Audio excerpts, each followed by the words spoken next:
In this case with Mershon, he's like, I'm going to ride, roughshod over this case. I want to get a conviction and kind of deliver for the left. I don't care if I am overruled. Is that a correct assessment of his apparent temperament in this case? It really seems to be. First things first, this really is the Nancy Pelosi prosecution. We'll have to prosecute you and convict you before we find out what you're charged with, right? Right. We'll pass the bill and then we'll find out what's in it. But you're hitting on something very interesting here.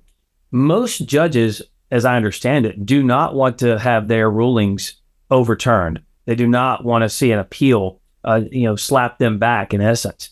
And from everything I've seen, again, people on MSNBC, CNN will not have seen this. He's made a lot of mistakes where the appeal should be a pretty easy slam dunk in what he's allowed the prosecution to do, but not the defense. I mean, the gag order itself, preventing Donald Trump from saying anything about the trial, those are really designed to prevent the prosecution from coloring a jury or coloring outside the lines in the media, not the defendant. The defendant ought to be able to defend themselves, but either way, they're putting a gag order on Trump, not on Michael Cohen, not on anybody else. So Cohen can go on TikTok and do all of his things with Trump shirt with him behind bars and all that kind of nonsense. So it seems as though this is really moving quickly to being overturned, regardless, if it comes to a conviction. But interestingly enough, I don't know that they care. The left really did this for multiple reasons. They wanted to bleed him dry financially. They wanted to get him off the campaign trail. They wanted him to focus on court cases and not the American people. But in addition to that, the cherry on top would be a conviction, because then they could call him a convicted criminal, okay? A convicted felon. That's what they want to say.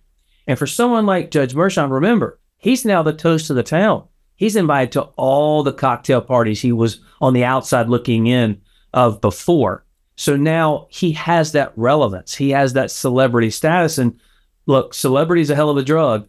And right now, everyone on the left treats this guy as the Messiah, because he's the one who could finally get a conviction on Donald Trump. He and Alvin Bragg, those people can work together, work with the Biden administration, show up and go back and forth inside the White House, and not Judge Mershon, but Alvin Bragg. And they can collude, for heaven's sakes, to get it done, as long as they can get that exclamation point behind convicted felon, right? That's all they want. They don't care if it's constitutional, because then they want to use that as branding going into the election.